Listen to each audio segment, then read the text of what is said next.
This is King Horik, the reactive sovereign, a ruler masking tactical incompetence with narrative manipulation. Tell us, Elender, what happened in England after we left? We aren't watching a simple tactical briefing. We are witnessing a forensic audit of a stolen future.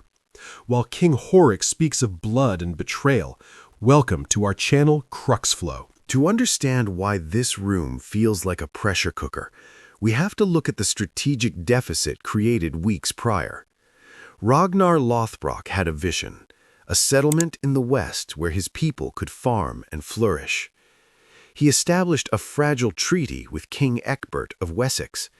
However, the roots of this confrontation were planted the moment Ragnar was forced to abandon the English campaign to reclaim Kattegat from the usurper Jarl Borg. Ragnar left King Horik in command, a man who understands only the mathematics of the raid. We are entering this scene at the precise moment Horik attempts to perform a surgical excision of Ragnar's Western dream.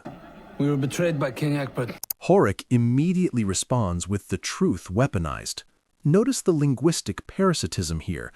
By using the word we, Horik attempts to tether his personal tactical failure to Ragnar's reputation.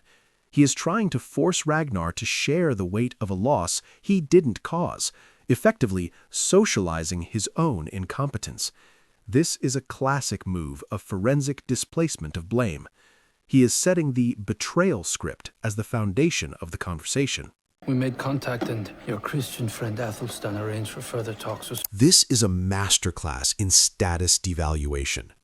By labeling Athelstan as your Christian friend, Horik performs a diagnostic check on Ragnar's loyalty.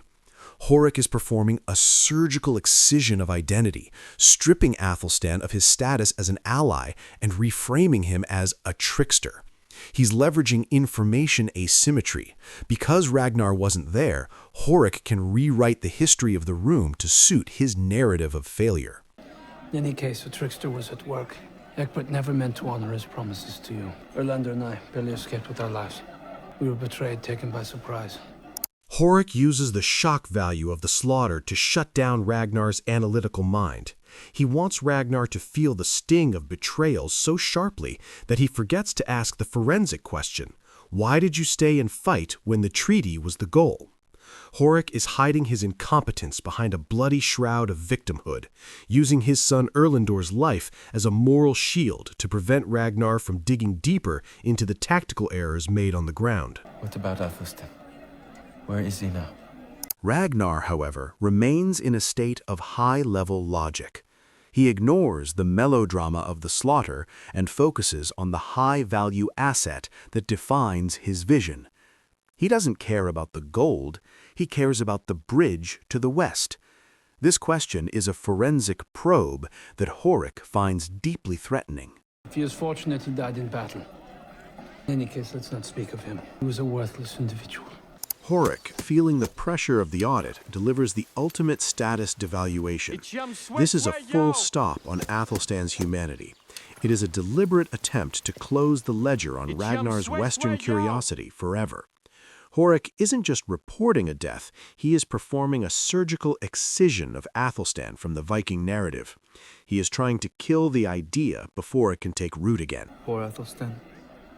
My sister and I grew to love him. This is Bjorn Ironside, the developing sentimentalist, a bridge to the past whose emotional transparency serves as a diagnostic tool for the more cynical predators in the room. Bjorn's transparency provides a baseline of truth that makes Horik's lies look even darker by comparison. It shows that the Athelstan asset still holds value in the hearts of the younger generation. He fooled you, young Björn, this Christian god. We should rejoice. This is Floki, the ideological parasite, a fundamentalist who exploits military failure to perform a surgical excision of rival cultural influences, feeding on the remains of trust.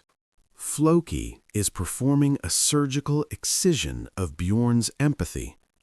By framing Athelstan as the enemy, Floki suggests that anyone who loved him, including Ragnar, is psychologically compromised. This is a calculated distraction from the actual military failure. They are auditing Ragnar's soul. What do you intend on doing now? I intend on gaining revenge on King Egbert. Horik attempts to seize the strategic initiative. He needs a war to wash away the stain of his defeat. He is trying to force Ragnar into a reactive loop. This is the ultimate test of Ragnar's leadership. Will he be a reactive puppet who chases the bait of revenge, or a sovereign predator who sticks to his own timeline? I would be very happy to take part in it. King Egbert should certainly be. This is Rollo, the reactive puppet. A man trapped in a cycle of status reevaluation, seeking redemption through the familiar script of violence rather than strategic foresight. We should return to Wessex.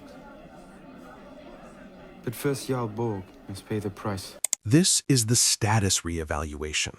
Ragnar stands still, his eyes cold and decisive, and delivers a brilliant System 2 countermove. He recognizes that his current alliance is a strategic liability. He refuses to be hurried. By prioritizing Jarl Borg, he is reasserting his own sovereign will. He is telling the room, I see your lies, and I will decide the sequence of our bloodletting. He is closing the information gap on his own terms and reclaiming the strategic initiative. He is paying a debt of honor at home before he deals with the parasites at his table.